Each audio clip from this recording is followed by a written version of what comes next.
You know what? In the Eastern tradition, they believe the universe is a projection of your consciousness.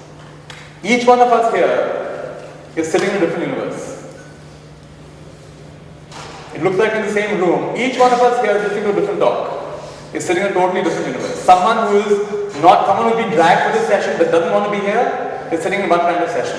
Someone who's been waiting, looking forward to the session for days and weeks, they're ready over here. It's a different kind of session. It's a different universe altogether.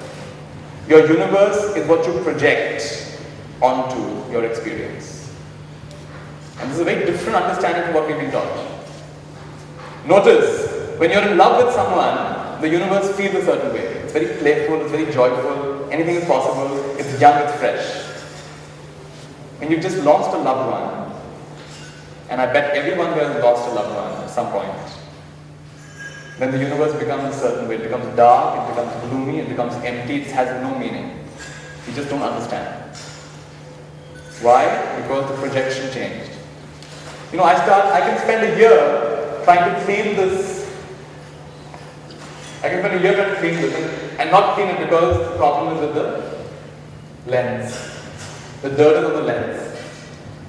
And such people, they'll spend their whole life trying to improve the world, nothing will improve. Because they're coming from the paradigm, it's not good enough. That's their dominant paradigm. So here's the powerful paradigm, it's perfect, and it's joyfully improving. How can it not be perfect? It's taken 13.6 billion years for the universe to manufacture the present moment. And then you come along with your 20, 30, 50, 60 years of experience and say, it's not good enough. Right? It's perfect. You're absolutely perfect. 20 trillion cells in your body operating flawlessly. Perfect. Some parts of you did unhealthy, so what? Improving, joyfully improving. It's perfect and improving. So that's the summary of the session. In the present moment, there is never any problem. And now, when you start thinking, what are you focusing on? You saw 4 paradigms. It's wrong, getting worse. It's good, but what if it gets worse? It's not good enough, one day it'll get better. Or it's perfect and improving. If you want to be a leader, you have to learn to think like the 4th person. The leader accepts things the way they are.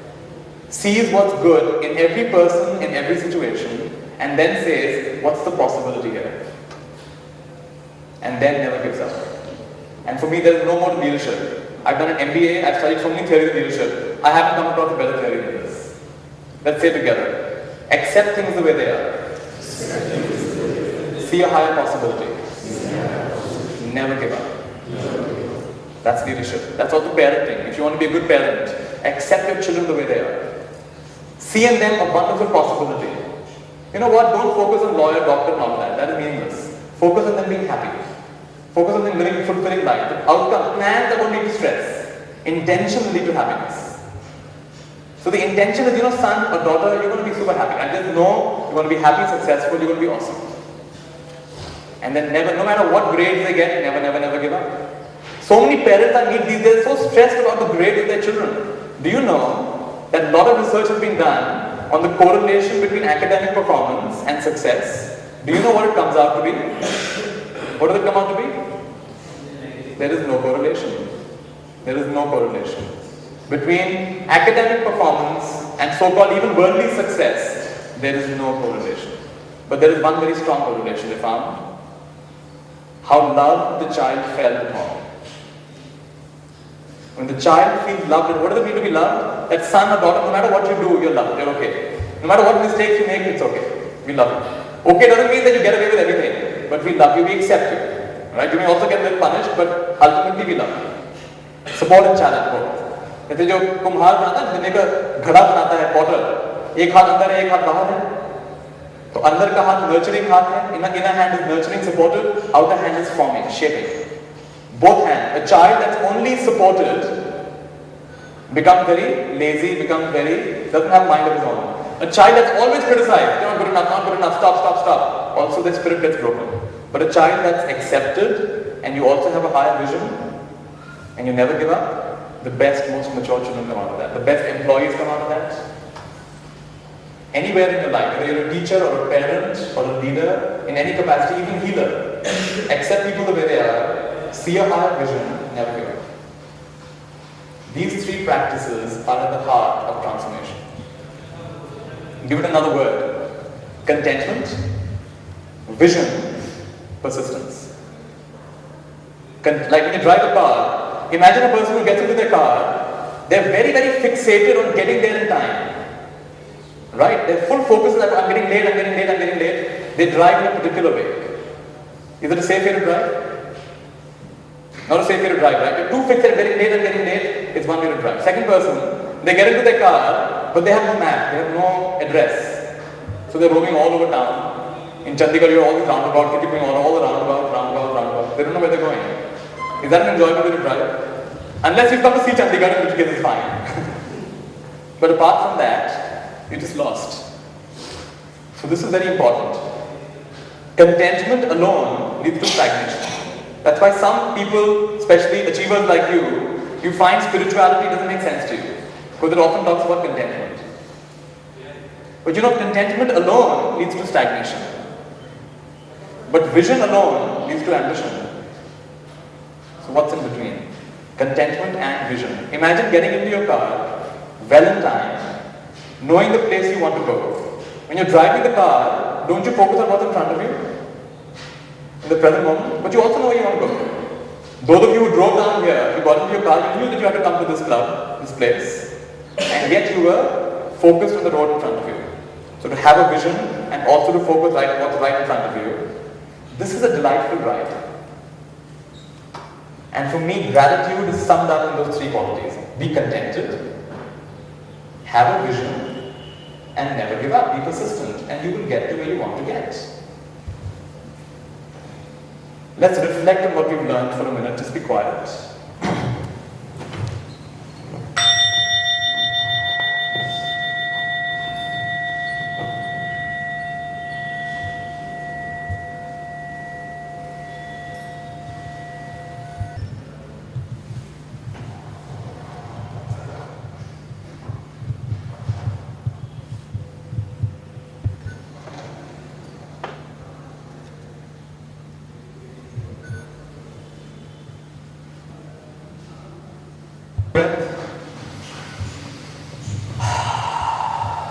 I choose to make this a very happy evening. I choose to make this the happiest day of my life. And so it is. Wonderful. You want to see some pictures from my time as a monk? You want to see that? Alright, so this is, you see the handsome monk? Right? I lived as a monk for about 6 years in Thailand and Sri Lanka. This is my monastery in Thailand. We live very simply. We don't use money. Oops. We don't use money. We live in the forest as closely as possible to the way the Buddha himself lived. So I trained to live directly in the forest, like that. And I began practicing quite early when I was 16 years old. And I began to see that happiness is an inside job. Happiness is not an outside job. Happiness does not come from the events of my life. I can be in a 5-star hotel and depressed. I can be serving in a prison and be happy. It's got nothing to do with where I am. It's got to do with my state of my mind. It's not the position of my life, it's my disposition towards life that determines my happiness. And so I decided to become a monk because I wanted to explore that more deeply. I left my job, took my parents' permission, wasn't easy. And then I became a monk. I lived like that for 6 years. And then I left because I wanted to share these things in a more wide context, in a more approachable way than monks can often do. And so I've been having had the joy to work around different parts of the world, meeting friends just like you, and sharing things that have touched me in my life, wonderful teaching that have helped me in my life. Anybody want to ask something about this?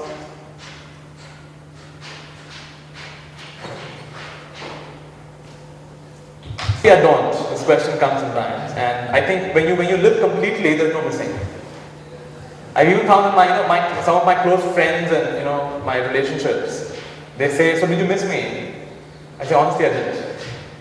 Why? Because when I'm with them, I'm really with them. There's nothing to miss. And when I'm with myself, I'm really with myself. And this is the way I live. And love for me is not missing. Love is being completely with someone. The way I define it is as I've never met a person in my life. I've only met my thoughts about that person. I've not even met my mother. I've not even met my father. I've not even met myself. I've only met my thoughts about myself and about all these people. So when I sit down, without my stories about my past, future, and all these labels of myself, when I sit with myself, that's called meditation. Meditation is an intimate meeting with yourself without your stories. When I sit with someone without my ideas about them, my stories with them, that's called love. Being with anyone without stories is called love. And meeting life without stories is called enlightenment.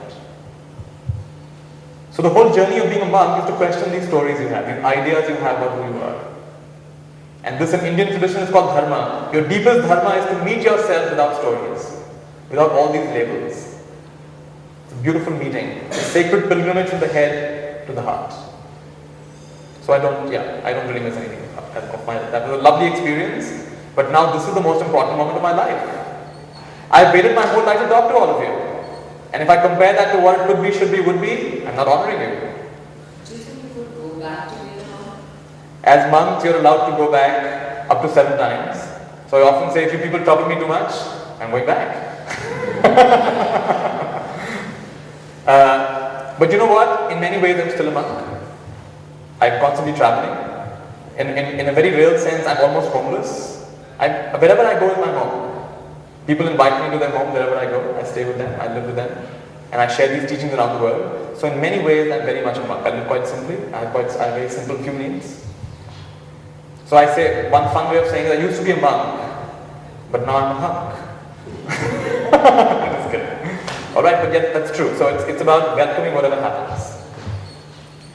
What's your mission in life? My mission in life is to be happy in the moment. And when I'm happy in the moment, I find it's infectious. But my mission in life is to be here right now. My purpose of my life is to be here with all of you right now. After a while, my purpose will be to go to the toilet and evacuate my bladder. That will be the purpose of my life. After a while, maybe to take a rest. After a while, maybe to read a book. But if I say that something else is more important, I've split myself. So in my world, I don't understand the highest purpose for me is being here now. And then life takes over. Earlier I could mind plans about my life, which I found always fail. But when life takes over, it's a different energy altogether. So that's the mission. Who has been your mentor in your pursuit? Who's been my mentor? Yeah. You know, I've had so many mentors. I've had so many people I've admired. You know, when you just make it a habit to learn from everybody you meet, everyone's your mentor. Who asked the question? Yeah. So everyone is my mentor. Yeah. When I judge people, they become tormentor. When I love people, they become mentor. When I judge myself, I become tormentor. When I love myself, I'm my best mentor. So in a very real sense, I read this quote when I was young. The wise person learns from all people.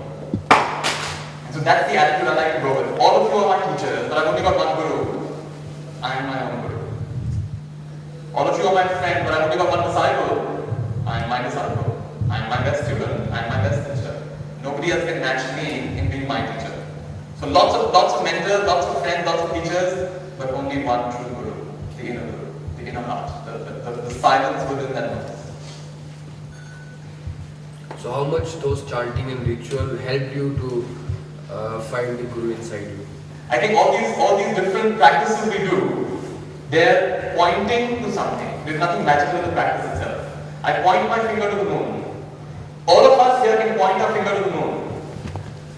And we're all being honest, we're all right. There are different fingers, different hands, different shirt sleeves you're wearing. If you focus on the hand, you're very confused. Like which hand should I look at? If you look at the moon, you get it. So any practice, whether it's meditation or it's chanting, or it's contemplation or it's reflection, or some people use the vehicle of art, some people use all these different vehicles to come back to themselves. It's all about coming back to yourself.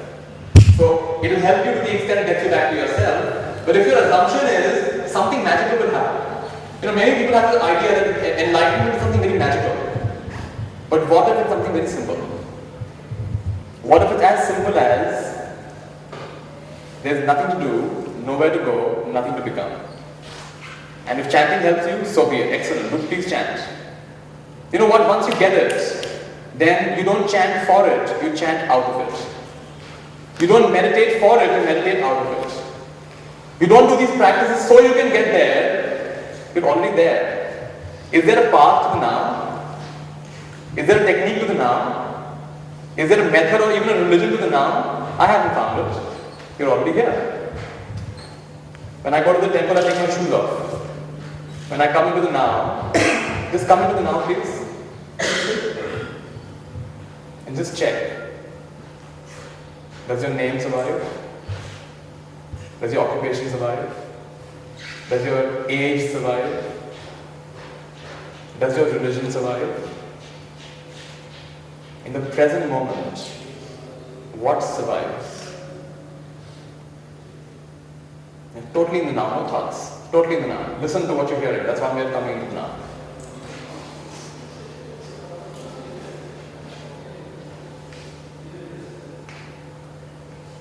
Take a deep breath.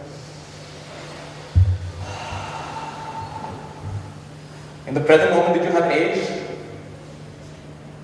Did you have an age? Did you have a name? Did you have an occupation?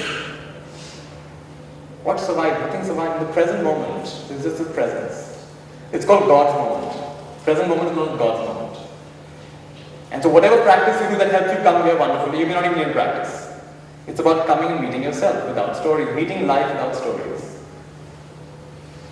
A stress-free experience. Let me tell you a story that might help. One of my teachers, he teaches meditation in prisons, in maximum security prison in Australia. And after teaching there for many years, his students over there, they said, you know everything about our life, you keep coming to the prison. We know nothing about your life. What's your life like? Tell us about your life. He's a monk. So, tell us about your day. What time do you wake up in the morning? You wake up at 3 o'clock in the morning. 3 o'clock in the morning? Even in the prison, you wake up at 6 o'clock in the morning. So, alright. What do you eat for breakfast, lunch, and dinner? Actually, we only eat once a day. You only eat once a day? In prison also we eat 3 times a day. Okay, so what kind of TV program do you watch? Oh, actually we don't have any TV. Don't have TV? Even in prison we got TV. How much money do you earn? Actually, I don't use any money. No money? Even in prison, if you work, you get some amount of money. Take a deep breath.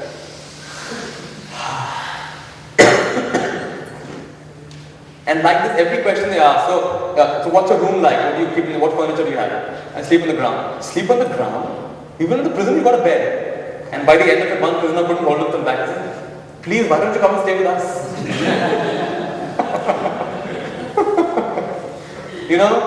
Every person in prison wants to get out of prison. Every person who's living as a monk in a forest monastery, they love it. They want us to stay there. Let's say together, hell is defined as hating where you are, judging where you are, being in a place you don't want to be. Heaven is defined as loving where you are, accepting where you are, being in a place you really want to be. Whenever in your life you are in a place you don't want to be, you're in hell. You could be in a 5-star hotel, it could be hell for you. Whenever in your life you're in a place you really want to be, you're in heaven. I've actually taught inside prisons, and we make a little heaven over there. For the time I'm there, it becomes like heaven. Because we really like being where we are. We find all the blessings of being in prison. I've met people in prison, like little girls in juvenile delinquent homes, and they tell me, my life in prison is better than my life outside. If I tell you the story of my life, you realize prison is heaven for me compared to where I'm coming from. It's also relative. So this is a very powerful paradigm. Nothing in your life can stress you out until you resist it with your thoughts and say it shouldn't have happened, it couldn't have happened, wouldn't have happened. Any other last questions about yeah, go ahead. Just now you said that being a monk and you love to play in forest, like you love the life. So has anything, any event happened with you that after 6 years you decided to respond with that too, and the outcome is that you came back over it? You know what? It's not loving to be in the forest, it's loving to be now. I was in Sri Lanka. I already spent 3 years in Sri Lanka, in the deep forest of Sri Lanka, practicing there very quietly. And suddenly my teacher says, pack your bag, come to Malaysia. I said, what? He said, yes, there's a monk, please your help. You're one of the few English-speaking monks we have. We want you to go to Malaysia. Next day, I find myself in Kuala Lumpur airport. And I'm in the urban sprawl of Kuala Lumpur after spending 3 years in the deep forest. And one would expect that this would really shake you up. There's so much of traffic, there's noise, there's so much happening. And I'm surprised to find the mind is very peaceful. So how come? I should be shaken up by being in such a different environment all of a sudden overnight. And I realized because the whole practice of a monk is welcoming what happens. Welcoming what happens. Welcoming what happens. It's about responding appropriately to life. Life will keep throwing challenges at you. You respond appropriately. That one quality you've chosen, whatever one quality you've chosen, that's your answer. Practice is only one lesson in life. Your life is very simple. Try to practice more than one, it gets too complicated. One lesson, and then you'll find infinite ways to practice that lesson. So same way with monks, to be happy wherever they are. Right? And outwardly these forms keep changing. I used to be a monk, no hair and all of that, and that was one way of living. But the work I'm doing is very similar. Inwardly I'm still a monk. That hasn't changed. It's just that I find it more appropriate for various reasons. Because over time, traditions get a little fossilized and ossified. Their ways of relating, they get a little hardwired. They have this idea that the golden age was when the Buddha lived. Every religion